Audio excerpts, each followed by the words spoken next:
ایک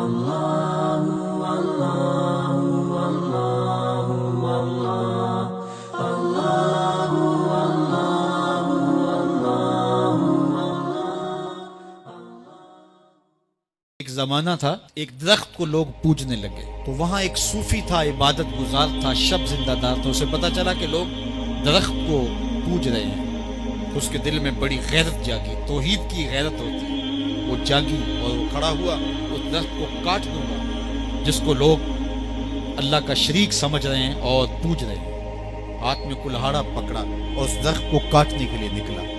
راستے کے اندر شیطان کھڑا تھا، اس نے کہا میں تو نہیں جانے دوں گا، اور شیطان نے راستہ روکا، اس نے پٹک کے شیطان کو زمین پہ مارا اور اس کی چھاتی پہ بیٹھ گیا۔ شیطان بہت مکار ہے اور وہ ہر ایک کو ایک طریقے سے نہیں لوٹتا، اس کے بڑے مکر و فریب اور دجل و تلبیسات ہیں۔ اس نے دوسرا طریقہ اختیار کیا، اس نے کہا جناب آپ عبادت گزار ہیں، تہجد گزار ہیں، شب زندہ دار ہیں، آپ درخت کو کاٹیں گے لوگ آپ کے مخالف ہو جائیں گے، پھر آپ کو ان کے مقابل کھڑا ہونا پڑے گا اور سویرے شام لڑائی ہی لڑائی، آپ کی عبادتوں کے وقت میں خلل آئے گا۔ تو آپ نے ان کی قبر میں تھوڑا جانا ہے، آپ کی قبر اپنی ہے، ان کی قبر اپنی ہے، آپ چھوڑیے ان کو۔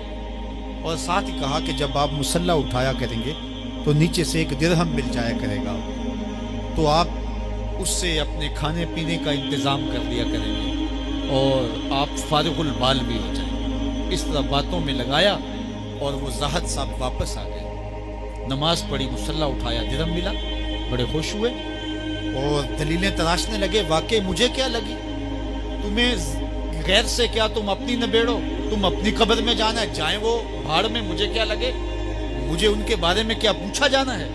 نمازیں پڑھتا ہے، ہر نماز کے بعد مصلی اٹھاتا ہے تو ایک درہم ملتا ہے۔ کافی دن گزر گیا، دل بھی آہستہ آہستہ مردہ ہو گیا۔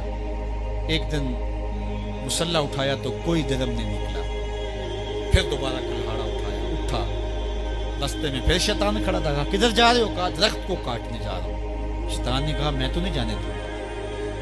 اس کو تجربہ تھا کہ میں اس کو پٹک کے زمین پہ مارا تھا، یہ میرے سے طاقتور تو ہے ہی نہیں۔ اس نے پھر گریبان سے پکڑ لیا، شیطان نے پٹک کے زمین پہ مارا اور چھاتی پہ بیٹھ گیا۔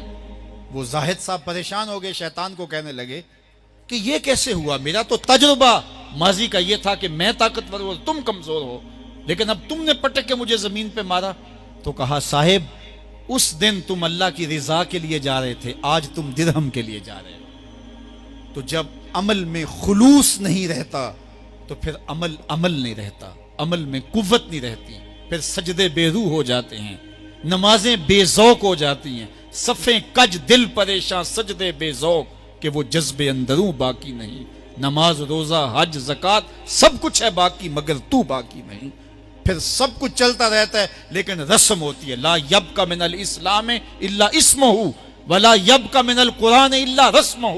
پھر قرآن پڑھا جاتا ہے، رسم ہوتا ہے، قرآن دل کو پھر نہیں بدلتا، اس لیے کہ رسم ادا